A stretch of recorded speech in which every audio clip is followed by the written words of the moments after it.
ಆಕ್ರೋಶ್ ನಗ್ತಾ ಅವಳನ್ನ ನೋಡ್ತಾ ಇದ್ದ. ಇದನ್ನ ನೋಡಿ ಕೀರ್ತನ ಒಂದು ಜಬರ್ದಸ್ತಿನ ಏಟ್ ಕೊಟ್ಟು ಅವನ್ನ ದೂಡಿ ಎದ್ದು ನಿಲ್ತಾಳೆ ಮತ್ತು ಕೋಪದಿಂದ ಹೇಳ್ತಾಳೆ, ನಿನಗೇನು ಬೇಕೋ ಅದನ್ನು ಮಾಡ್ಕೋ, ಅಷ್ಟಕ್ಕೂ ನನ್ನನ್ನು ಮಧ್ಯಕ್ಕೆ ಎಳಿಬೇಡ. ನನಗೆ ನಿನ್ನ ಜೊತೆ ಮಾತನಾಡೋದಕ್ಕೆ ಕೂಡ ಇಷ್ಟ ಇಲ್ಲ. ನನಗೆ ನೀನಂದರೆ ಸ್ವಲ್ಪವೂ ಇಷ್ಟ ಇಲ್ಲ.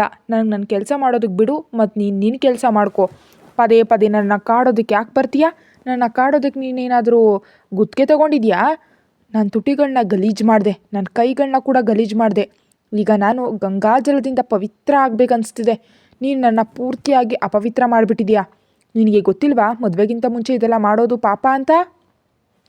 ಅವಳ ಮಾತು ಕೇಳಿ ಆಕ್ರೋಶ್ ನಗ್ತಾನೆ ಮತ್ತು ತನ್ನ ಕೂದಲಿನಿಂದ ನೀರನ್ನು ಕೊಡವುಕೊಳ್ಳುತ್ತಾ ಅವಳನ್ನ ನೋಡಿ ಹೇಳ್ತಾನೆ, ಅದು ಒಳ್ಳೆಯದೇ ಆಯ್ತಲ್ಲ, ನೀನು ಅಪವಿತ್ರ ಆದೆ.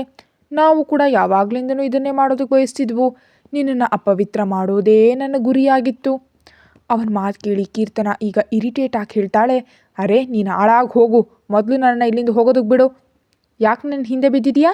ಜಿಗ್ಣೆ ಥರ ನನ್ನ ಮೈಯೆಲ್ಲ ರಕ್ತ ಕುಡಿಯೋವರೆಗೂ ನನ್ನ ಬಿಡೋದಿಲ್ವ ನೀನು? ಇದು ಕೇಳಿ ಆಕ್ರೋಶ್ ನಗ್ತಾ ಅವಳನ್ನು ತನ್ನ ಬಾಹುಗಳಲ್ಲಿ ಎತ್ಕೊಂಡು ಸುತ್ತಾ ಹೇಳ್ತಾನೆ, ಈಗ ಡ್ರಾಮಾ ಮಾಡೋದನ್ನು ನಿಲ್ಲಿಸು. ಯಾಕಂದರೆ ನನಗೆ ಗೊತ್ತು ನೀನೆಷ್ಟು ಖುಷಿಯಾಗಿದ್ದೆ ಅಂತ. ನಾನು ನಿನಗೆ ನನ್ನ ಮುಟ್ಟಲು ಅವಕಾಶ ಕೊಟ್ಟಾಗ ನಿನ್ನ ಮನಸ್ಸಿನಲ್ಲಿ ಲಡ್ಡು ಹೊಡಿತಿತ್ತು ಅಲ್ವಾ? ನನಗೆ ಪೂರ್ತಿ ನಂಬಿಕೆ ಇದೆ ಮತ್ತು ಹೊಡಿಲೇಬೇಕು. ನಾನು ಅಷ್ಟು ಹ್ಯಾಂಡ್ಸಮ್ ಆಗಿದ್ದೀನಿ, ಅಷ್ಟು ಶ್ರೀಮಂತನಾಗಿದ್ದೀನಿ. ಪ್ರತಿಯೊಬ್ಬ ಹುಡುಗಿ ಬಯಸೋ ಎಲ್ಲವೂ ನನ್ನ ಹತ್ರ ಇದೆ.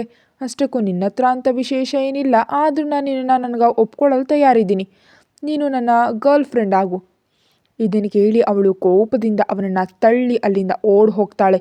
ಇದನ್ನು ನೋಡಿ ಆಕ್ರೋಶ್ ನಗ್ತಾ ತನ್ನ ಕೂದಲನ್ನು ಕೊಡುವುಕೊಳ್ತಾನೆ ಮತ್ತು ಅವಳ ಹಿಂದೆ ಬೈಕ್ ತೊಗೊಂಡು ಹೊರಡ್ತಾನೆ.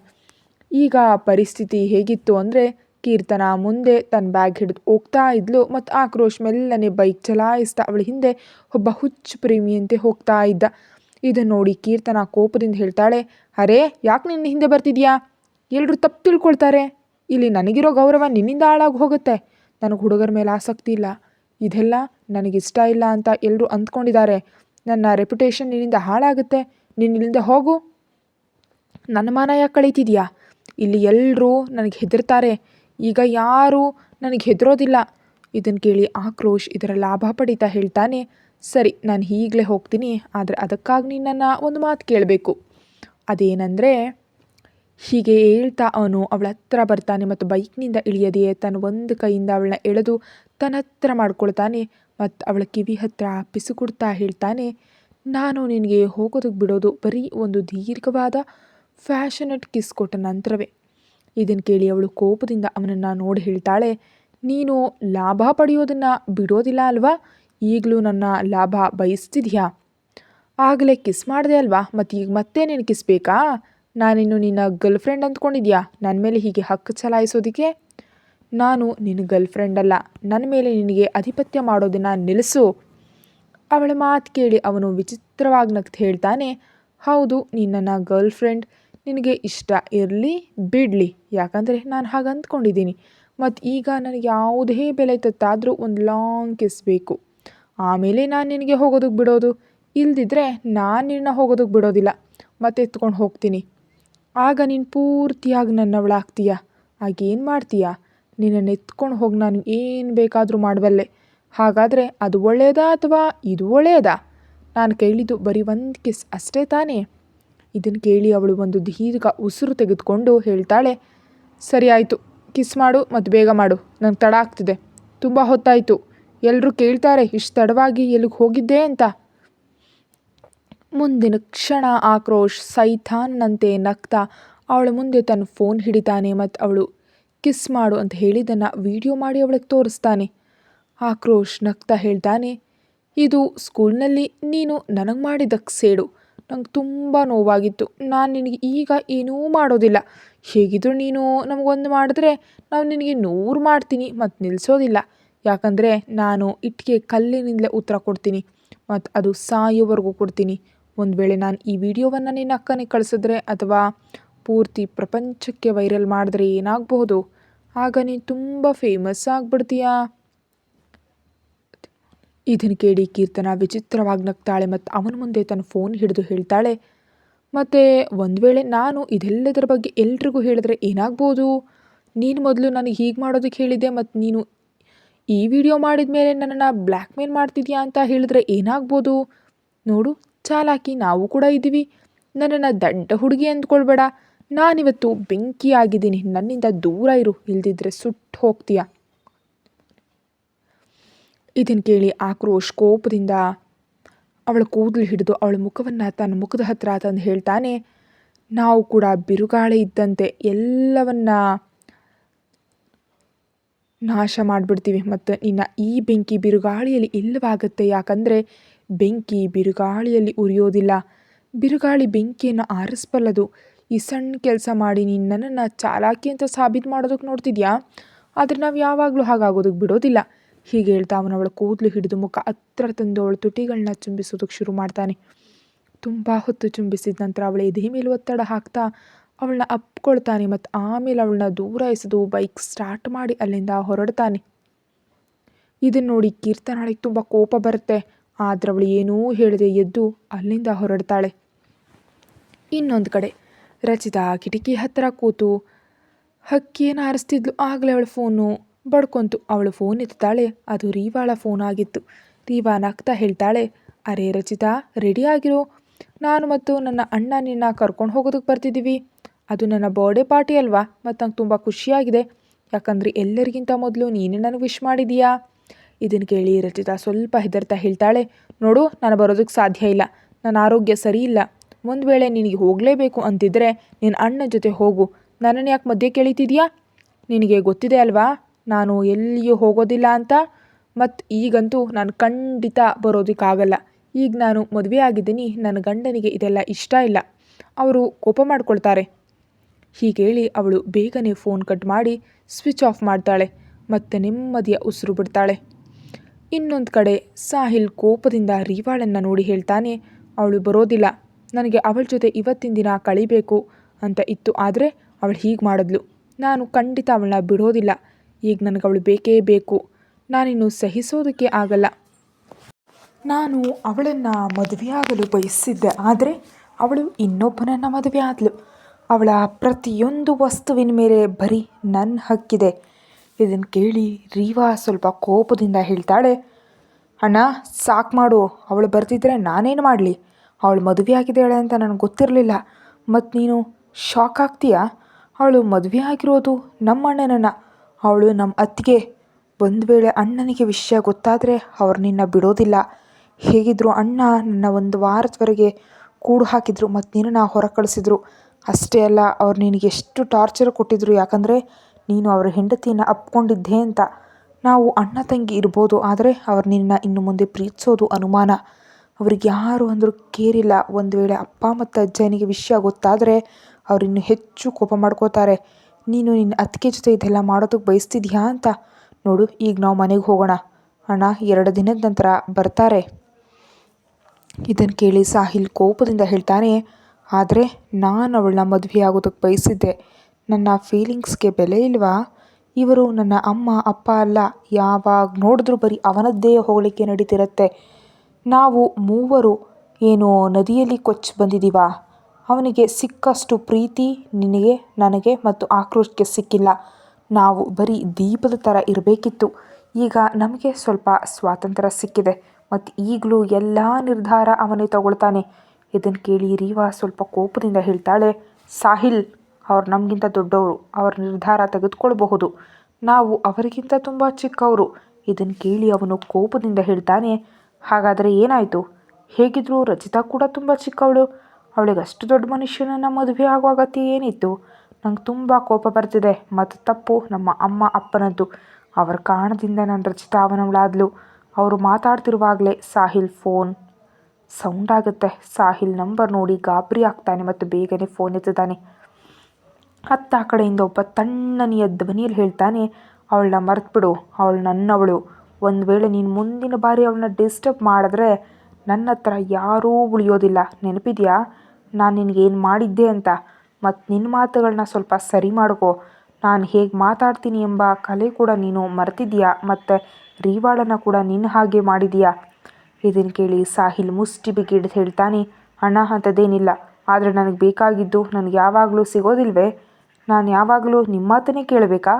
ನನಗೆ ರಚಿತಾ ಇಷ್ಟ ಅಂತ ನಿಮಗೆ ಗೊತ್ತಿತ್ತು, ಆದರೂ ನೀವು ಮದುವೆಗೆ ಒಪ್ಕೊಂಡಿದ್ದೀರಿ. ಈಗ ನೀವು ಪೂರ್ತಿಯಾಗಿ ಅವಳನ್ನ ನಿಮ್ಮ ಜೊತೆ ಇಟ್ಕೊಳ್ಳೋದಕ್ಕೆ ಬಯಸ್ತಿದ್ದೀರಿ. ನಾನು ನಿಮಗೆ ಹೇಳಿದ್ದೆ ನನಗೆ ಅವಳು ಎಷ್ಟು ಇಷ್ಟ ಅಂತ, ಆದರೆ ನೀವು ಹೀಗೆ ಮಾಡ್ತೀರಿ ಅಂತ ನಾನು ಅಂದ್ಕೊಂಡಿರಲಿಲ್ಲ. ಇದಕ್ಕೆ ಅಗ್ನಿವರ್ಮ ಏನೂ ಹೇಳೋದಿಲ್ಲ.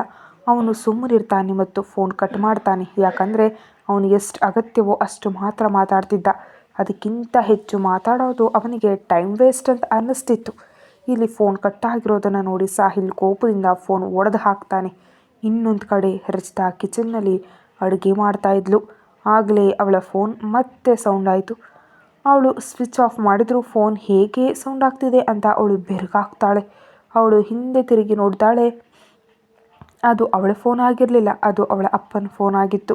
ಅವಳು ಹೋಗಿ ಫೋನ್ ಎತ್ತುತ್ತಾಳೆ. ಅತ್ತ ಕಡೆಯಿಂದ ಅಗ್ನಿವರ್ಮ ಹೇಳ್ತಾನೆ, ನನ್ನ ಫೋನಿಗೆ ಕಾಲ್ ಬ್ಯಾಕ್ ಮಾಡು. ಅಷ್ಟು ದಿನಗಳ ನಂತರ ಅವನ ತಣ್ಣನೆಯ ಧ್ವನಿ ಕೇಳಿ ರಚಿತಾಳಿಗೆ ಒಂದು ಕ್ಷಣ ಮೈ ನಡುಗುತ್ತೆ. ಅವಳಿಗೆ ಆ ರಾತ್ರಿಯ ಬಗ್ಗೆ ಎಲ್ಲವೂ ನೆನಪಾಗುತ್ತೆ. ಅವಳು ಹೆದರಿ ಫೋನ್ ಕಟ್ ಮಾಡಿ ತನ್ನ ಫೋನ್ ತೊಗೊಂಡು ರೂಮಿಗೆ ಬರ್ತಾಳೆ.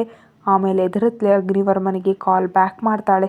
2 ರಿಂಗ್ ಆದ ಕೂಡಲೇ ಅಗ್ನಿವರ್ಮ ಫೋನ್ ಎತ್ತಿ ಕೇಳ್ತಾನೆ, ನೀನೀಗ ಏನು ಮಾಡ್ತಿದ್ಯಾ?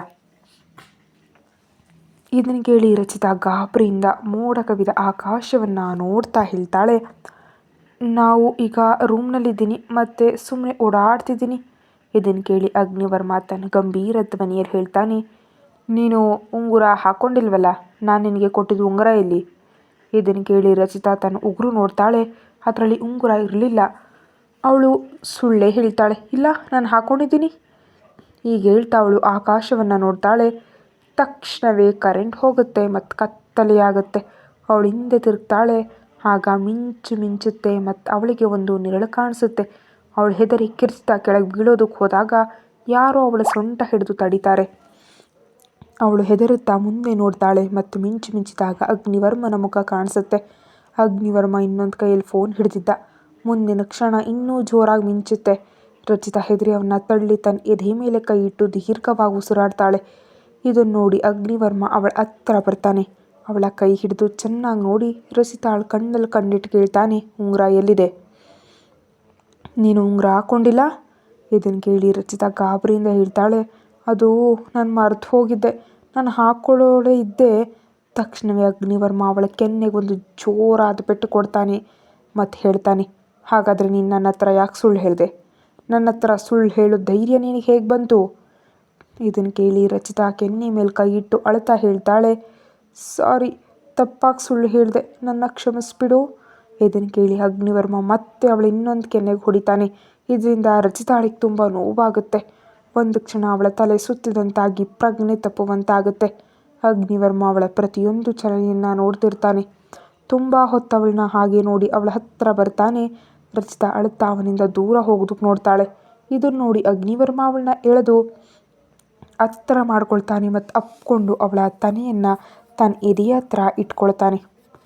ಅವಳ ತಲೆಯ ಮೇಲೆ ಕೈ ಸವರುತ್ತಾ ಶಾಂತವಾಗಿ ಹೇಳ್ತಾನೆ, ಅಳಬೇಡ, ಡೋಂಟ್ ಕ್ರೈ ಬ್ಯೂಟಿ, ಇಲ್ದಿದ್ರೆ ನಿನಗೆ ಮತ್ತೆ ನೋವಾಗುತ್ತೆ. ರಚಿತಾಳ ರೂಮು. ರಚಿತಾ ಗರಬಡಿದಂತೆ ಅವನನ್ನು ನೋಡ್ತಿದ್ಲು. ಆಗಲೇ ಅಗ್ನಿವರ್ಮ ಅವಳ ಹತ್ರ ಬರ್ತಾನೆ. ಅವಳ ಕೈ ಹಿಡಿದು ಕಿವಿ ಹತ್ರ ಪಿಸುಗುಡ್ತಾ ಹೇಳ್ತಾನೆ, ನಾನು ನಿನ್ನ ಗಂಡ, ಎದುರು ಅಗತ್ಯ ಇಲ್ಲ. ಇದನ್ನು ಕೇಳಿ ಅವಳು ಇನ್ನೂ ಹೆಚ್ಚು ಗಾಬರಿ ಆಗ್ತಾಳೆ ಮತ್ತು ಹೇಳ್ತಾಳೆ, ನೀನಿಲ್ಲಿ ಏನು ಮಾಡ್ತಿದ್ಯಾ? ಅಷ್ಟು ದಿನಗಳ ನಂತರ ಇಲ್ಲಿಗೆ ಹೇಗೆ ಬಂದೆ? ಅದು ನಂಗೆ ಸ್ವಲ್ಪ ಕೆಲಸ ಇದೆ, ನಾನು ಹೋಗ್ತಿದ್ದೀನಿ, ನಾನು ಅಡುಗೆ ಮಾಡಬೇಕು. ಇದನ್ನು ಕೇಳಿ ಅಗ್ನಿವರ್ಮ ಕೋಪದಿಂದ ಹೇಳ್ತಾನೆ, ಪ್ರಶ್ನೆ ಕೇಳಿ ನೀನು ಹೊರಗೆ ಹೋಗೋದಕ್ಕೆ ಬಯಸ್ತಿದ್ಯಾ? ನಾನಿಲ್ಲಿ ನಿನ್ನ ಜೊತೆ ಮಾತಾಡೋದಕ್ಕೆ ಬಂದಿದ್ದೀನಿ. ನೀನು ಹೀಗೆ ಪ್ರಶ್ನೆ ಕೇಳಿ ಹೊರಗೆ ಹೋಗೋದಕ್ಕೆ ಸಾಧ್ಯ ಇಲ್ಲ. ನೀನು ನನ್ನ ಜೊತೆನೇ ಇರಬೇಕು. ನನಗೆ ನಿನ್ನ ಹತ್ರ ತುಂಬ ಮಾತಾಡಬೇಕಿದೆ, ಬಾಯಲ್ಲಿ ಕೂತ್ಕೋ. ಇದನ್ನು ಕೇಳಿ ಅವಳು ಹೆದರುತ್ತಾ ಹೇಳ್ತಾಳೆ, ನನಗೆ ನನ್ನ ಜೊತೆ ಮಾತಾಡಬೇಕಾ? ಆದರೆ ನನ್ನ ಆರೋಗ್ಯ ಸರಿಯಿಲ್ಲ ಅನ್ನಿಸ್ತಿದೆ, ಅದಕ್ಕೆ ನಾನು ಅಡುಗೆ ಮಾಡೋದಕ್ಕೆ ಹೋಗ್ತಿದ್ದೀನಿ, ನೀನು ಇಲ್ಲೇ ಕೂತು ರೆಸ್ಟ್ ತಗೋ. ಹೀಗೇಳಿ ಅವಳು ಹೋಗೋದಕ್ಕೆ ನೋಡ್ತಾಳೆ. ಆದರೆ ಅಗ್ನಿವರ್ಮ ಅವಳ ಸೊಂಟ ಹಿಡಿದು ತನ್ನ ಮಡಲಲ್ಲಿ ಕೂರಿಸ್ಕೊಳ್ತಾನೆ ಮತ್ತು ಅವಳ ತುಟಿಗಳನ್ನ ತನ್ನ ತುಟಿಗಳಿಂದ ಮುಟ್ತಾ ಹೇಳ್ತಾನೆ, ನಿನ್ನ ಆರೋಗ್ಯ ಸರಿಯಿಲ್ಲ ಅಂದರೆ ನೀನು ರೆಸ್ಟ್ ತಗೋಬೇಕು. ಅಡುಗೆ ಮಾಡೋದಕ್ಕೆ ಯಾಕೆ ಹೋಗ್ತೀಯಾ? ಅಡುಗೆ ಮಾಡೋ ಮಾತೇ ಇಲ್ಲ, ಸುಮ್ಮನೆ ಕೂತು ವಿಶ್ರಾಂತಿ ತಗೋ. ಅವಳಿನ್ನೂ ಹೆಚ್ಚು ಗಾಬರಿ ಆಗ್ತಾ ಹೇಳ್ತಾಳೆ, ಇಲ್ಲ ನಾನು ಮಾಡಲೇಬೇಕು, ಪ್ಲೀಸ್ ಇಲ್ಲಿಂದ ಹೋಗು. ನೀನು ಕೂಡ ಊಟ ಮಾಡಿರಲಿಕ್ಕಿಲ್ಲ, ನಾನು ಅಡುಗೆ ಮಾಡೋದಕ್ಕೆ ಹೋಗ್ತಿದ್ದೀನಿ, ನೀನು ಊಟ ಮಾಡು, ನಿನಗಾಗಿ ನಾನು ಅಡುಗೆ ಮಾಡೋದಕ್ಕೆ ಹೋಗ್ತಿದ್ದೀನಿ. ಹೀಗೇಳಿ ಅವಳು ಹೋಗೋದಕ್ಕೆ ನೋಡ್ತಾಳೆ. ಆದರೆ ಅಗ್ನಿವರ್ಮ ಅವಳನ್ನ ಬಿಡೋದಿಲ್ಲ. ಅವನು ಒಂದೇ ಏಟಿಗೆ ಅವಳನ್ನ ಹಾಸಿಗೆ ಮೇಲೆ ಮಲಗಿಸ್ತಾನೆ ಮತ್ತು ಅವಳ ಕೆನ್ನೆ ಸವರ್ತಾ ಹೇಳ್ತಾನೆ, ಇಲ್ಲ, ನಾನು ತುಂಬ ದಿನಗಳ ನಂತರ ನಿನ್ನ ಹತ್ರ ಬಂದಿದ್ದೀನಿ. ನನಗೆ ನಿನ್ನ ಹತ್ರ ಇರಬೇಕನ್ನಿಸ್ತಿದೆ. ನೀನು ನನ್ನಿಂದ ಹೀಗೆ ದೂರ ಹೋಗೋದಕ್ಕೆ ಸಾಧ್ಯ ಇಲ್ಲ. ನನಗೆ ನಿನ್ನ ಹತ್ರ ಬರಬೇಕನ್ನಿಸ್ತಿದೆ. ಇದನ್ನು ಕೇಳಿ ಅವಳು ಇನ್ನೂ ಗಾಬರಿಯಾಗಿ ಅವನನ್ನು ದೂರ ತಳ್ತಾ ಹೇಳ್ತಾಳೆ, ಇಲ್ಲ, ನಂಗೆ ಕೆಲಸ ಇದೆ, ಪ್ಲೀಸ್ ನನ್ನ ಹೋಗೋದಕ್ಕೆ ಬಿಡು. ನೀನು ಹೀಗೆ ತಕ್ಷಣ ಬಂದು ಈ ರೀತಿ ಮಾಡೋದು ಸರಿಯಲ್ಲ. ಪ್ಲೀಸ್ ನನ್ನ ಹೋಗೋದಕ್ಕೆ ಬಿಡೀಗ. ಆದರೆ ಅಗ್ನಿವರ್ಮ ಎಲ್ಲಿ ಕೇಳ್ತಾನೆ. ಅವನು ಒಂದು ಏಟಿಗೆ ಅವಳನ್ನ ಹಿಡಿತಾನೆ. ಆಮೇಲೆ ಅವಳು ಸೀರೆ ಸೆರಗನ್ನ ಮೆಲ್ಲಗೆ ಎಳಿತಾನೆ ಮತ್ತು ಅವಳ ಎದೆಯನ್ನು ನೋಡೋದಕ್ಕೆ ಶುರು ಮಾಡ್ತಾನೆ. ಆಮೇಲೆ ತನ್ನ ಬಿಸಿ ತುಟಿಗಳನ್ನ ಅವಳ ಕುತ್ತಿಗೆ ಮೇಲಿಟ್ಟು ಚುಂಬಿಸೋದಕ್ಕೆ ಶುರು ಮಾಡ್ತಾನೆ.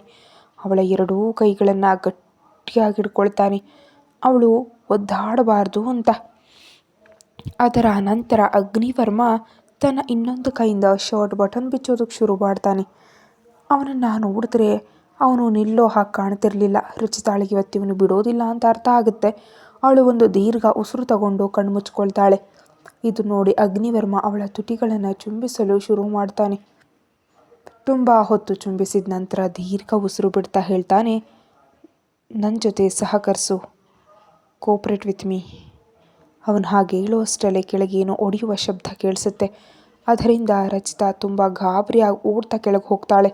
ಅಗ್ನಿವರ್ಮ ಕೋಪದಿಂದ ಅವಳನ್ನ ನೋಡ್ತಾ ನಿಲ್ತಾನೆ. ಯಾಕಂದರೆ ಅವನಿಗೆ ಬೇಕಾಗಿದ್ದು ಸಿಗಲೇ ಇಲ್ಲ. ಅವನೆಷ್ಟು ಹಂಬಲಿಸ್ತಾ ಇಲ್ಲಿಗೆ ಬಂದಿದ್ದ ಅಂತ ಅವನಿಗೆ ಮಾತ್ರ ಗೊತ್ತು. ಅವನ ಹಂಬಲ ತೀರಲೇ ಇಲ್ಲ. ಅವಳು ಓಡ್ ಹೋದ್ಲು. ಅವನಿಗೆ ಅಷ್ಟು ಕೋಪ ಬರುತ್ತೆ ಅಂದರೆ ಅವನು ಕೆಳಗೆ ಬರ್ತಾನೆ ಮತ್ತು ನೋಡ್ತಾನೆ ರಚಿತಾ ಸೋಫಾ ಮೇಲೆ ಕೂತಿದ್ದಾಳೆ. ಅವಳ ಮಮ್ಮಿ ಕೈಗೇನೋ ಮಾಡ್ತಿದ್ದಾಳೆ. ಕೆಳಗೆ ರಕ್ತದ ಹನಿಗಳು ಬಿದ್ದಿದ್ವು. ರಚಿತಾ ಅಳ್ತಾ ಹೇಳ್ತಾಳೆ, ಮಮ್ಮಿ, ನಿನಗಿದೆಲ್ಲ ಮಾಡೋ ಅಗತ್ಯ ಏನಿತ್ತು? ನೋಡಿ, ಎಷ್ಟು ಕಟ್ಟಾಗಿದೆ, ರಕ್ತ ಬರ್ತಿದೆ. ನಿನಗೆ ನಿನ್ನ ಬಗ್ಗೆ ಮತ್ತು ನಮ್ಮ ಬಗ್ಗೆ ಕಾಳಜಿ ಇಲ್ಲ. ನಿಂಗೆ ತುಂಬ ನೋವಾಗ್ತಿದೆ ಅಲ್ವಾ? ನನಗೆ ಗೊತ್ತಿತ್ತು. ನೀನೇನು ಚಿಂತೆ ಮಾಡಬೇಡ, ನೋವು ಸರಿಯಾಗುತ್ತೆ. ನೀನು ಯಾವುದೇ ಕೆಲಸ ಮಾಡಬೇಡ, ನಾನೆಲ್ಲವನ್ನ ಮಾಡ್ತೀನಿ. ಬೇಕಿದ್ದರೆ ಕೀರ್ತನಾಳನ್ನು ಕರಿತೀನಿ. ನೀನು ಈಗ ವಿಶ್ರಾಂತಿ ತಗೋ. ಇತ್ತ ಅಗ್ನಿವರ್ಮನಿಗೆ ತುಂಬ ಕೋಪ ಬರುತ್ತೆ. ಆದರೆ ಅವನೇನೂ ಹೇಳೋದಿಲ್ಲ. ಸದ್ಯಕ್ಕೆ ಅವಳನ್ನು ಹೋಗೋದಕ್ಕೆ ಬಿಡ್ತಾನೆ. ಆದರೆ ಅವನು ಒಂದು ನಿರ್ಧಾರ ಮಾಡ್ತಾನೆ, ರಾತ್ರಿ ಅವಳನ್ನು ಬಿಡೋದಿಲ್ಲ ಅಂತ. ಏನಾದರೂ ಮಾಡಿ ಅವಳನ್ನ ಪಡೀಬೇಕು ಅಂತ ಅಂದ್ಕೊಳ್ತಾನೆ. ಈಗ ರಚಿತಾ ಅವನಿಗೆ ಹೇಗಾಗಿದ್ದಾಳೆ ಅಂದರೆ ಅವನು ಅವಳನ್ನು ಎಷ್ಟೇ ಪಡೆದ್ರೂ ಅವನ ಹಂಬಲ ಮತ್ತು ಆಸೆ ಇನ್ನೂ ಹೆಚ್ಚಾಗುತ್ತಲೇ ಇತ್ತು ಹೊರತು ಕಮ್ಮಿ ಆಗ್ತಿರಲಿಲ್ಲ. ಅದಕ್ಕೆ ಅವಳನ್ನ ಬಿಡೋದಕ್ಕೆ ಅವನಿಗೆ ಸಾಧ್ಯ ಆಗ್ತಾ ಇರಲಿಲ್ಲ. ಅವನು ಕೋಪದಿಂದ ರೂಮಿಗೆ ಹೋಗ್ತಾನೆ. ರಚಿತಾ ಅಡುಗೆ ಮಾಡಿ ಮನೆಯ ಕೆಲಸಗಳನ್ನೆಲ್ಲ ಮುಗಿಸಿ ರೂಮಿಗೆ ಬರ್ತಾಳೆ. ನೋಡಿದ್ರೆ ಅಗ್ನಿವರ್ಮ ಸೋಫಾ ಮೇಲೆ ಕೂತು ಕಿಟಕಿ ಹೊರಗೆ ನೋಡ್ತಿದ್ದ. ಅವನ ಕೈಯಲ್ಲಿ ಸಿಗರೇಟ್ ಮತ್ತು ರೂಮ್ ಪೂರ್ತಿ ಹೊಗೆ ತುಂಬಿತ್ತು. ಹೊಗೆ ಮೂಗಿಗೆ ಬಡಿದು ಅವಳು ಕೆಮ್ಮೋದಕ್ಕೆ ಶುರು ಮಾಡ್ತಾಳೆ. ಇದು ನೋಡಿ ಅಗ್ನಿವರ್ಮ ಅವಳ ಹತ್ರ ಬರ್ತಾನೆ ಮತ್ತು ಅವಳ ಕೆನ್ನೆ ಹಿಡಿದು ತುಟಿಗಳನ್ನ ಚುಂಬಿಸಿ ಹೇಳ್ತಾನೆ, ಈಗ ನೀನು ಫ್ರೀ ಇದೆಯಾ? ಈಗ ನಾವು ಅದನ್ನು ಮಾಡಬಹುದಾ? ಯಾವುದಕ್ಕಾಗಿ ನಾನು ಇಲ್ಲಿಗೆ ಬಂದಿದ್ನೋ ಅದನ್ನು. ಯಾಕಂದರೆ ನನಗಿನ್ನೂ ಕಾಯೋದಕ್ಕಾಗಲ್ಲ. ನಂಗೆ ತುಂಬ ಕೆಲಸ ಇವೆ, ನಾನು ಹೋಗಬೇಕು ಕೂಡ. ಇದನ್ನು ಕೇಳಿ ಅವಳು ಅವನನ್ನು ದೂರ ತಳ್ಳಿ ಹೇಳ್ತಾಳೆ, ಇಲ್ಲ, ನಾನೀಗ ನಿನಗೆ ಊಟ ಕರೆಯೋದಕ್ಕೆ ಬಂದಿದ್ದೀನಿ. ಈಗ ಇದೆಲ್ಲದಕ್ಕೂ ಟೈಮ್ ಇಲ್ಲ. ನಾನು ಓದಬೇಕು ಕೂಡ. ಪ್ಲೀಸ್ ಈಗ ಇಲ್ಲಿಂದ ಹೋಗು. ಹೇಗಿದ್ರು ನೀನು ಮೊದಲು ಇದೆಲ್ಲ ಮಾಡಿದೀಯಾ, ಮತ್ತು ಯಾಕೆ ಇಲ್ಲಿಗೆ ಬಂದಿದೀಯಾ? ಇದನ್ನು ಕೇಳಿ ಅಗ್ನಿವರ್ಮ ಅವಳ ಕೂದಲು ಹಿಡಿದು ತನ್ನ ಹತ್ರ ಎಳ್ಕೊಂಡು ಹೇಳ್ತಾನೆ, ನಾನು ಹೇಳಿದೆ ಅಲ್ವಾ, ನಾನು ನನ್ನ ಹಂಬಲ ತೀರಿಸ್ಕೊಳ್ಳೋದಕ್ಕೆ ಬಂದಿದ್ದೀನಿ ಅಂತ. ನಾನು ಈಗ ನಿನ್ನನ್ನು ಬಯಸ್ತಿದ್ದೀನಿ. ಹಾಗಾಗಿ ನೀನು ನನ್ನ ಹತ್ರ ಬರಲೇಬೇಕು. ಏನೇ ಆಗಲಿ ನನಗೀಗ ಹಸಿವಿಲ್ಲ. ನನಗೆ ಬೇರೆ ಯಾವುದೋ ಟೇಸ್ಟಿಯಾಗಿರೋದನ್ನು ತಿನ್ನಬೇಕಂತಿದೆ. ಇದನ್ನು ಕೇಳಿ ರಚಿತಾ ತನ್ನ ಮುಗ್ಧ ಕಣ್ಣುಗಳಿಂದ ಅವನ್ನ ನೋಡಿ ಕೇಳ್ತಾಳೆ, ನಿನಗೇನು ತಿನ್ನಬೇಕು ಹೇಳು, ನಾನು ಮಾಡಿಕೊಡ್ತೀನಿ. ಇದನ್ನು ಕೇಳಿ ಅಗ್ನಿವರ್ಮನ ಮುಖದಲ್ಲಿ ಒಂದು ಭಯಾನಕ ನಗು ಬರುತ್ತೆ. ಅವನು ಒಂದೇ ಏಟಿಗೆ ಅವಳ ಕೈ ಹಿಡಿದು ತನ್ನ ಬಾಹುಗಳಿಗೆ ಬೀಳಿಸ್ಕೊಳ್ತಾನೆ ಮತ್ತು ಅವಳ ಹೊಟ್ಟೆ ಸವರ್ತಾ ಹೇಳ್ತಾನೆ, ನನಗೀಗ ನಿನ್ನನ್ನೇ ತಿನ್ನಬೇಕು ಅಂತಿದೆ. I want to eat you right now. ಇದನ್ನು ಕೇಳಿ ರಚಿತಾಳಿಗೆ ತುಂಬ ಕೋಪ ಬರುತ್ತೆ. ಆದರೆ ಕೋಪ ತೋರಿಸೋದು ಹೇಗೆ? ಯಾಕಂದರೆ ಎಲ್ಲ ಕಡೆಯಿಂದಲೂ ಅವಳಿಗೆ ಅವಳ ರೂಪವೇ ಕಾಣಿಸ್ತಿತ್ತು. ಅವಳು ಏನು ಮಾಡಿದ್ರೂ ಈ ಮನುಷ್ಯ ತನ್ನ ಮನಸ್ಸಿಗೆ ಬಂದಿದ್ದನ್ನೇ ಮಾಡ್ತಾನೆ. ಹೀಗೆ ಯೋಚಿಸ್ತಾ ಅವಳು ಅಗ್ನಿವರ್ಮನನ್ನು ನೋಡ್ತಾಳೆ. ಅಗ್ನಿವರ್ಮ ಅವಳನ್ನ ನೋಡಿ ಮುಂದಿನ ಕ್ಷಣವೇ ಅವಳನ್ನ ವಾಶ್ರೂಮ್ ಎತ್ಕೊಂಡು ಹೋಗ್ತಾನೆ ಮತ್ತು ತುಂಬ ಹೊತ್ತಿನ ನಂತರ ಅವಳನ್ನು ಹೊರ ಕರ್ಕೊಂಡು ಬರ್ತಾನೆ. ಅಷ್ಟರಲ್ಲಾಗಲೇ ರಚಿತಾಳ ಸ್ಥಿತಿ ತುಂಬ ಕೆಟ್ಟಿತ್ತು. ರಚಿತಾಳ ಮೈಯೆಲ್ಲ ಕೆಂಪಾಗಿತ್ತು ಮತ್ತು ಅವಳ ತುಟಿಗಳು ಊದ್ಕೊಂಡಿದ್ವು. ಅವಳ ಕೆನ್ನೆಗಳು ಕೆಂಪಾಗಿದ್ವು ಮತ್ತು ಅವಳ ಎರಡೂ ಕಾಲುಗಳು ನಡುಕ್ತಾ ಇದ್ವು. ಆದ್ದರಿಂದ ಅವಳಿಗೆ ನಿಲ್ಲೋದಕ್ಕೂ ಕೂಡ ಆಗ್ತಾ ಇರಲಿಲ್ಲ. ಆದರೆ ಅಗ್ನಿವರ್ಮನ ಮುಖದಲ್ಲಿ ಯಾವುದೇ ಭಾವನೆ ಇರಲಿಲ್ಲ. ಅವನನ್ನು ನೋಡಿದ್ರೆ ಅವನು ಅವಳನ್ನು ಮುಟ್ಟಿದ್ದಾನೆ ಅಂತಾನೂ ಅನ್ನಿಸ್ತಿರ್ಲಿಲ್ಲ. ಅವನು ತುಂಬ ನಾರ್ಮಲ್ ಆಗಿದ್ದ. ಅವನು ತನ್ನ ಬಟ್ಟೆಗಳನ್ನ ಹಾಕ್ಕೊಂಡು ಸೋಫಾ ಮೇಲೆ ಕೂತು ಹೇಳ್ತಾನೆ, ಹೋಗಿ ಬಟ್ಟೆ ಬದಲಾಯಿಸ್ಕೊ ಈಗ, ಎಷ್ಟು ಹೊತ್ತು ಹೀಗೆ ನಿಂತಿರ್ತೀಯಾ? ಇದನ್ನು ಕೇಳಿ ರಚಿತಾ ತನ್ನ ಕಣ್ಣೀರು ತುಂಬಿದ ಕಣ್ಣುಗಳಿಂದ ಅವನನ್ನು ನೋಡಿ ಸೀರೆ ತಗೊಂಡು ಬದಲಾಯಿಸೋದಕ್ಕೆ ಹೋಗ್ತಾಳೆ. ಇದನ್ನು ನೋಡಿ ಅಗ್ನಿವರ್ಮ ಎದ್ದು ಅವಳನ್ನ ಎಳೆದು ತನ್ನ ಹತ್ತಿರ ತಂದು ಮತ್ತೆ ಮಡಿಲಲ್ಲಿ ಕೂರಿಸ್ಕೊಂಡು ಹೇಳ್ತಾನೆ, ನಾನು ಹೇಳಿದೆ ನನ್ನೆದುರೇ ಬಟ್ಟೆ ಬದಲಾಯಿಸು ಅಂತ. ನಾನೇನು ನೋಡಿಲ್ಲ ಅಂತಲ್ಲ, ಸ್ವಲ್ಪ ಹೊತ್ತಿನ ಮುಂಚೆ ನೀನು ನನ್ನ ಎದುರು ಯಾವ ಸ್ಥಿತಿಯಲ್ಲಿದ್ದೆ ಅಂತ ಮರ್ತಿದ್ಯಾ? ಮತ್ತೀಗ ಯಾಕೆ ನಾಚಿಕೆ ಪಡ್ತಿದ್ಯಾ? ಇದನ್ನು ಕೇಳಿ ಅವಳು ಇನ್ನೂ ಗಾಬರಿಯಾಗಿ ಅವನ ಎದೆ ಮೇಲೆ ಕೈ ಇಟ್ಟು ತನ್ನ ಮುಖವನ್ನು ಸ್ವಲ್ಪ ದೂರ ಮಾಡಿ ಹೇಳ್ತಾಳೆ, ನೋಡಿ ನೀವು ಯಾಕೆ ಹೀಗೆ ಹೇಳ್ತಿದ್ದೀರಿ? ಪ್ಲೀಸ್ ಹೊರಗೆ ಹೋಗಿ, ನಾನು ಬದಲಾಯಿಸಬೇಕು. ನಿನಗೇನು ಮಾಡಬೇಕಿತ್ತು ಅದನ್ನು ಮಾಡಿದ್ಯಾ ಅಲ್ವಾ? ಈಗ ಯಾಕೆ ಹೀಗೆ ಹೇಳ್ತಿದ್ಯಾ? ಇದನ್ನು ಕೇಳಿ ಅಗ್ನಿವರ್ಮ ಅವಳ ತಲೆ ಮೇಲೆ ಟ್ಯಾಪ್ ಮಾಡಿ ಹೇಳ್ತಾನೆ, ನೀನು ತುಂಬ ದಡ್ಡ ಹುಡುಗಿನ, ಪ್ರಪಂಚದ ಅತಿ ದೊಡ್ಡ ದಡ್ಡ ಹುಡುಗಿ ನೀನೇ ಇರಬೇಕು. ಮತ್ತು ನನಗೆ ದಡ್ಡ ಹಾಗೂ ದೌರ್ಬಲ್ಯ ಇರೋ ಹುಡುಗಿಯರಂದರೆ ತುಂಬ ದ್ವೇಷ. ಯಾರು ತಮಗಾಗಿ ಹೋರಾಡೋದಕ್ಕೆ ಸಾಧ್ಯ ಇಲ್ವೋ ಅವ್ರು ನನಗೆ ಇಷ್ಟ ಇಲ್ಲ. ಇದನ್ನು ಕೇಳಿ ಅವಳ ತಲೆ ತಗ್ಸಿ ಹೇಳ್ತಾಳೆ, ನೀನು ನನ್ನನ್ನು ಬ್ಲ್ಯಾಕ್ಮೇಲ್ ಮಾಡೋದಕ್ಕೆ ಯಾವ ಅವಕಾಶವನ್ನು ಬಿಟ್ಟಿಲ್ಲ ಅಂದಮೇಲೆ ನಾನು ನನಗಾಗಿ ಹೀಗೆ ಹೋರಾಡಲಿ? ಅಗ್ನಿವರ್ಮ ಇರಿಟೇಟ್ ಆಗಿ ಹೇಳ್ತಾನೆ, ನಾನು ನನ್ನ ಬಗ್ಗೆ ಮಾತಾಡ್ತಿಲ್ಲ, ನಾನು ಅವನ ಬಗ್ಗೆ ಮಾತಾಡ್ತಿದ್ದೀನಿ. ನಾನು ನಿನ್ನ ಗಂಡ, ಹಾಗಾಗಿ ನೀನು ನನ್ನ ಜೊತೆ ಹೀಗೆ ವರ್ತಿಸೋ ಅಗತ್ಯವೇ ಇಲ್ಲ. ಯಾಕಂದರೆ ನಾನೇ ನಿನಗೆ ಎಲ್ಲವೂ, ನಿನ್ನ ದೇವರು ಕೂಡ ನಾನೇ, ನೀನು ನನ್ನ ಪೂಜೆ ಮಾಡಬೇಕು. ರಚಿತಾ ದಿಟ್ಟವಾಗಿ ಉತ್ತರ ಕೊಡ್ತಾ ಹೇಳ್ತಾಳೆ, ನಾನು ಸೈತಾನರ ಪೂಜೆ ಮಾಡೋದಿಲ್ಲ. ಸೈತಾನ ಎಷ್ಟೇ ಸಕ್ಸಸ್ ಕೊಟ್ಟರು ಸೈತಾನನೇ ಅವನು ತನ್ನ ಅಸಲಿ ಬಣ್ಣ ತೋರಿಸ್ತಾನೆ. ಮತ್ತು ನೀನು ನಿನ್ನನ್ನು ದೇವರು ಅಂತ ಹೇಳಿಕೊಂಡು ಆ ದೇವರಿಗೆ ಅವಮಾನ ಮಾಡಬೇಡ. ಯಾಕಂದರೆ ನಿನಗೂ ಗೊತ್ತು ನೀನು ಏನು ಅಂತ, ಮತ್ತು ನನಗೂ ಗೊತ್ತು ನೀನು ಏನು ಅಂತ. ಅಗ್ನಿವರ್ಮ ಅವಳ ಹೊಟ್ಟೆ ಮೇಲೆ ಸ್ವಲ್ಪ ಒತ್ತಡ ಹಾಕಿ ಹೇಳ್ತಾನೆ, ನಿನ್ನ ನಾಲಿಗೆ ತುಂಬ ಹರಿತಿದೆ ಅನಿಸ್ತಿದೆ ಅಲ್ವಾ? ನಿನಗೆ ಭಯ ಆಗೋದಿಲ್ವಾ ಒಂದು ದಿನ ನಿನ್ನ ನಾಲಿಗೆ ಕಟ್ಟಾಗಿ ಕೆಳಗೆ ಬಿದ್ದೋಗುತ್ತೆ ಅಂತ? ರಚಿತಾ ತಲೆ ತಗ್ಸಿ ಹೇಳ್ತಾಳೆ, ಹಾಗಾಗ್ಬೋದು, ಆದರೆ ಅದರಿಂದ ಸತ್ಯ ಬದಲಾಗೋದಿಲ್ಲ. ಅಗ್ನಿವರ್ಮನಿಗೆ ತುಂಬ ಕೋಪ ಬರುತ್ತೆ. ಅವನು ಕೋಪದಿಂದ ಅವಳ ಕೂದಲು ಹಿಡಿದು ಹೇಳ್ತಾನೆ, ನೀನು ನನ್ನ ಹತ್ರ ಇಷ್ಟೊಂದು ಮಾತಾಡಬೇಡ. ಯಾರಾದರೂ ನನ್ನ ಹತ್ರ ನಾಲ್ಗೆ ಹರಿಸಿದ್ರೆ ನನಗಿಷ್ಟ ಇಲ್ಲ. ಅದರಲ್ಲೂ ನನ್ನ ಹೆಂಡತಿ, ನೀನು ಹೆಂಡತಿಯಾಗಿರು, ಹೆಂಡತಿಯಂತೆಯೇ ಇರು. ಜಾಸ್ತಿ ಗಾಳಿಯಲ್ಲಿ ಹಾರಾಡಬೇಡ, ಯಾಕಂದರೆ ನನಗೆ ರೆಕ್ಕೆ ಕತ್ತರಿಸೋದು ಗೊತ್ತು. ಇದನ್ನು ಕೇಳಿ ರಚಿತಾ ತನ್ನ ಕಣ್ಣೀರು ಒರೆಸ್ಕೊಂಡು ಅವನ ಮಡಿಲಿನಿಂದ ಎದ್ದು ಹೇಳ್ತಾಳೆ, ಪ್ಲೀಸ್ ಈಗ ನನ್ನ ಕಾಡೋದು ನಿಲ್ಲಿಸು, ನಿನ್ನಿಂದ ನಂಗೆ ತುಂಬ ನೋವಾಗ್ತಿದೆ. ಹೀಗೆ ಹೇಳಿ ಅವಳು ಬೇಗನೆ ಸೀರೆ ತಗೊಂಡು ಅಲ್ಲಿಂದ ಇನ್ನೊಂದು ರೂಮ್ಗೆ ಓಡಿ ಹೋಗ್ತಾಳೆ. ಮತ್ತು ಸೀರೆ ಉಟ್ಕೊಂಡು ಸ್ವಲ್ಪ ಹೊತ್ತಿನ ನಂತರ ಅವ್ರನ್ನೆಲ್ಲ ಒಟ್ಟಿಗೆ ಊಟ ಮಾಡ್ತಾರೆ. ಊಟ ಮುಗಿಸಿ ರಚಿತಾ ಹೊರಗೆ ಬಂದು ಕೂತ್ಕೊಳ್ತಾಳೆ. ಯಾಕಂದರೆ ಅವಳಿಗೆ ರೂಮ್ಗೆ ಹೋಗೋದಕ್ಕೂ ತುಂಬ ಹೆದರಿಕೆ ಇತ್ತು. ಅವಳಿಗೆ ಮತ್ತೆ ಇದೆಲ್ಲ ಮಾಡೋದು ಇಷ್ಟ ಇರಲಿಲ್ಲ. ಅವಳಿಗೆ ಗೊತ್ತಿತ್ತು ಅಗ್ನಿವರ್ಮ ಅವಳನ್ನ ಈಗಲೂ ಬಿಡೋದಿಲ್ಲ ಅಂತ. ಅವಳು ಹೊರಗೆ ಕುಳಿತಿರೋದನ್ನು ನೋಡಿ ಕೀರ್ತನ ಅವಳ ಹತ್ತಿರ ಬಂದು ಹೇಳ್ತಾಳೆ, ಅರೆ ಅಕ್ಕ, ನೀನು ಯಾಕೆ ಹೊರಗೆ ಕೂತಿದ್ಯಾ? ನಿದ್ದೆ ಮಾಡಲ್ವಾ? ನಾಳೆ ನಿನಗೆ ಕಾಲೇಜಿಗೆ ಹೋಗಬೇಕಲ್ವಾ? ಅದು ಬೇಗ ಹೋಗಬೇಕು, ಯಾಕಂದರೆ ನೀನೇ ಡೆಕೋರೇಷನ್ ಕೆಲಸವನ್ನು ನೋಡ್ಕೊಳ್ಬೇಕು. ನೀನು ಮರ್ತಿದ್ಯಾ ಅನಿಸುತ್ತೆ, ಹೋಗು ಮಲ್ಕೋ. ಕೀರ್ತನ ಅವಳ ಮಾತು ಕೇಳಿ ಅವಳು ಹೇಳ್ತಾಳೆ, ಅದು ನಾನು ಸ್ವಲ್ಪ ಹೊತ್ತಿಲ್ಲಿ ಕೂತ್ಕೊಳ್ತೀನಿ, ನೀನು ಹೋಗಿ ಮಲ್ಕೋ, ನಾನು ಆಮೇಲೆ ರೂಮ್ಗೆ ಹೋಗ್ತೀನಿ. ಹೀಗೆ ಹೇಳ್ತಾ ಅವಳು ಹೊರಗೆ ಬಂದು ಮಳೆ ನೋಡೋದಕ್ಕೆ ಶುರು ಮಾಡ್ತಾಳೆ. ಈಗಲೂ ತುಂಬ ಜೋರಾಗಿ ಮಳೆ ಬರ್ತಿತ್ತು ಮತ್ತು ಮಿಂಚು ಮಿಂಚ್ತಾ ಇತ್ತು. ಅವಳು ಕೂತು ಮಿಂಚು ನೋಡ್ತಿದ್ಲು. ಮಳೆಯ ದಪ್ಪ ಹನಿಗಳಿಂದ ಎಲೆಗಳು ಅಲುಗಾಡ್ತಿದ್ವು, ಗಾಳಿ ಬೀಸ್ತಾ ಇತ್ತು. ಆಗಲೇ ಹಿಂದೆ ಯಾರೋ ಬಂದು ಅವಳು ಸೊಂಟ ಹಿಡಿತಾರೆ. ಅವಳ ಕುತ್ತಿಗೆ ಮೇಲೆ ಮುಖ ಇಟ್ಟು ತನ್ನ ಬಿಸಿ ಉಸಿರನ್ನು ಅವಳ ಕುತ್ತಿಗೆ ಮೇಲೆ ಬಿಡ್ತಾ ಹೇಳ್ತಾರೆ, ನೀನು ಇನ್ನೂ ರೂಮಿಗೆ ಬಂದಿಲ್ವಲ್ಲ? ನಾನು ನಿನಗಾಗಿ ಯಾವಾಗಲಿಂದನೋ ಕಾಯ್ತಿದ್ದೆ. ಇದನ್ನು ಕೇಳಿ ಅವಳು ಹಿಂದೆ ತಿರುಗದೆಯೇ ಹೇಳ್ತಾಳೆ, ನೀನು ಮಲಗಬೇಕಿತ್ತು, ಹೇಗಿದ್ದರೂ ನೀವಾಗಲೇ ಇದೆಲ್ಲ ಮಾಡಿದೀಯಾ ಅಲ್ವಾ? ಈಗ ಮತ್ತೆ ನಿನಗೇನು ಬೇಕು? ಈಗ ನೀನು ಮಲ್ಕೋ, ನನಗೆ ಇಷ್ಟ ಇಲ್ಲ, ನಂಗೆ ಚೆನ್ನಾಗಿ ಅನ್ನಿಸ್ತಿಲ್ಲ, ಅದಕ್ಕೆ ನಾನಿಲ್ಲಿ ಮಳೆ ನೋಡ್ತಿದ್ದೆ. ನನಗೆ ಮಳೆ ನೋಡೋದು ತುಂಬ ಇಷ್ಟ. ಈಗ ನೀನು ಹೋಗು, ನಿನಗೆ ನಾಳೆ ಆಫೀಸ್ಗೆ ಹೋಗಬೇಕಲ್ಲ, ನೀವು ತುಂಬ ಕೆಲಸ ಮಾಡ್ತಿರ್ತೀರ ಅಲ್ವಾ? ಇದನ್ನು ಕೇಳಿ ಅಗ್ನಿವರ್ಮ ಮಳೆ ನೋಡ್ತಾ ಹೇಳ್ತಾನೆ, ನೀನು ನನ್ನ ಮೇಲೆ ಸಿಟ್ಟಾಗಿದೆಯಾ?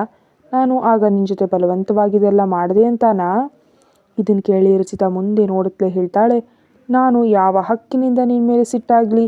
ನಿನ್ನ ಮೇಲೆ ಸಿಟ್ಟಾಗೋ ಯಾವುದೇ ಹಕ್ಕು ನನಗಿಲ್ಲ.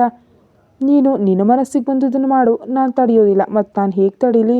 ನಾನು ನಿನ್ನನ್ನು ತಡೆಯೋದಕ್ಕಾಗಲ್ಲ, ಯಾಕಂದರೆ ನಾನು ಎಷ್ಟು ತಡೆಯೋದಕ್ಕೆ ನೋಡ್ತೀನೋ ಅಷ್ಟು ನೀನು ನನ್ನನ್ನು ಕಾಡ್ತೀಯ ಮತ್ತು ಟಾರ್ಚರ್ ಕೊಡ್ತೀಯ. ಹೀಗೇಳಿ ಅವಳು ಕಣ್ಮುಚ್ಚಿ ಸುಮ್ಮನೆ ನಿಲ್ತಾಳೆ.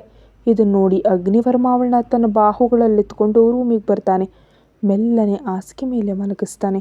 ಅವಳ ಮೇಲೆ ಬಂದು ಅವಳ ಸೀರೆ ಸೆರಗನ್ನು ತನ್ನ ಹಲ್ಲಿನಿಂದ ಸರಿಸ್ತಾನೆ ಮತ್ತು ಮೆಲ್ಲನೆ ಚುಂಬಿಸ್ತಾ ಹೇಳ್ತಾನೆ, ಆಗ ನನ್ನ ಮನಸ್ಸು ತುಂಬಿರಲಿಲ್ಲ. ನನಗಿನ್ನೂ ಬೇಕು. ನಾನು ನಿನ್ನನ್ನು ಇನ್ನೂ ಹೆಚ್ಚು ಪ್ರೀತಿಸೋದಕ್ಕೆ ಬಯಸ್ತೀನಿ. ಹಾಗೆ ನನ್ನನ್ನು ತಡೆದು ಯಾವುದೇ ಲಾಭ ಇಲ್ಲ. ತಡೆಯೋದನ್ನು ನಿಲ್ಲಿಸು. ರಚಿತಾ ಅವನ ಮುಖವನ್ನು ತನ್ನ ಮುಖದಿಂದ ದೂರ ಸರಿಸಿ ಹೇಳ್ತಾಳೆ, ನಾನು ಹೇಗೆ ತಡೀಲಿ? ಒಂದು ವೇಳೆ ನಾನು ತಡೆದ್ರೂ ನೀನು ನಿಲ್ಲೋದಿಲ್ಲ. ನಿನಗೇನು ಮಾಡಬೇಕೋ ಅದನ್ನೇ ಮಾಡ್ತೀಯ. ಆ ವಿಷಯ ನಂಗೆ ಚೆನ್ನಾಗಿ ಗೊತ್ತು. ಅದಕ್ಕೆ ನಾನು ನಿನ್ನ ತಡಿತಾ ಇಲ್ಲ.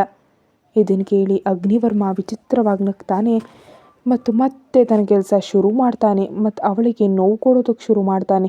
ಪೂರ್ತಿ ರೂಮ್ನಲ್ಲಿ ರಚಿತಾಳ ನೋವಿನ ಶಬ್ದ ಕೇಳಿಸುತ್ತೆ ಮತ್ತು ಅಗ್ನಿವರ್ಮ ಬರೀ ಒಬ್ಬ ಹುಚ್ಚನಂತೆ ಅವಳಲ್ಲಿ ಮೈ ಮರೆತಿದ್ದ. ಅಂದರೆ ಅವನಿಗೆ ಪ್ರಜ್ಞೆಯೇ ಇರಲಿಲ್ಲ ಎನ್ನುವಂತೆ. ಮಳೆ ಹನಿಗಳಂತೆ ಅವನು ಅವಳ ಮೈಯನ್ನು ಚುಂಬಿಸ್ತಿದ್ದ, ಅವಳನ್ನ ತನ್ನ ಕೆಳಗೆ ಅರಿತಿದ್ದ. ಮತ್ತು ರಚಿತಾ ನೋವು ತೆಗೆದುಕೊಳ್ಳೋದನ್ನು ಬಿಟ್ಟು ಬೇರೇನೂ ಮಾಡೋದಕ್ಕೆ ಸಾಧ್ಯ ಇರಲಿಲ್ಲ. ಅವಳಿಗೆ ತುಂಬ ನೋವಾಗ್ತಿತ್ತು. ಅಗ್ನಿವರ್ಮ ಪೂರ್ತಿ ಕಂಟ್ರೋಲ್ ತಪ್ಪಿದ್ದ. ಅವನು ನಿಲ್ಲಲು ಬಯಸ್ತಿರ್ಲಿಲ್ಲ, ಬರೀ ಪ್ರೀತಿಸೋದಕ್ಕೆ ಬಯಸ್ತಿದ್ದ. ಇದನ್ನು ಪ್ರೀತಿ ಅನ್ನೋದಕ್ಕಿಂತ ಹುಚ್ಚುತನ ಅನ್ನೋದು ಸರಿ. ಪೂರ್ತಿ ರಾತ್ರಿ ಹೀಗೆ ಮಾಡಿದ ನಂತರ ಅಗ್ನಿವರ್ಮ ಬೆಳಗಿನ ಜಾವ 4:15 ಅವಳನ್ನ ಬಿಡ್ತಾನೆ ಮತ್ತು ಅವಳನ್ನ ಅಪ್ಕೊಂಡು ಮಲಗ್ತಾನೆ. ಆದರೆ ರಚಿತಾ ಇನ್ನೂ ನೋವಿನಲ್ಲಿ ಅಳ್ತಾ ಇದ್ಲು. ಇದನ್ನು ಗಮನಿಸಿ ಅಗ್ನಿವರ್ಮ ಕೇಳ್ತಾನೆ, ಈಗೇನಾಯಿತು? ಈಗ ತಾನೇ ನಾನು ನಿನ್ನ ಬಿಟ್ಟಿದ್ದೀನಲ್ಲ. ರಚಿತಾ ಬರೀ ತನ್ನ ಕಣ್ಣೀರು ತುಂಬಿದ ಕಣ್ಣುಗಳಿಂದ ಅವನನ್ನು ನೋಡ್ತಾ ಹೇಳ್ತಾಳೆ. ಕತೆ ಮುಂದುವರಿಯುತ್ತೆ. Thank you.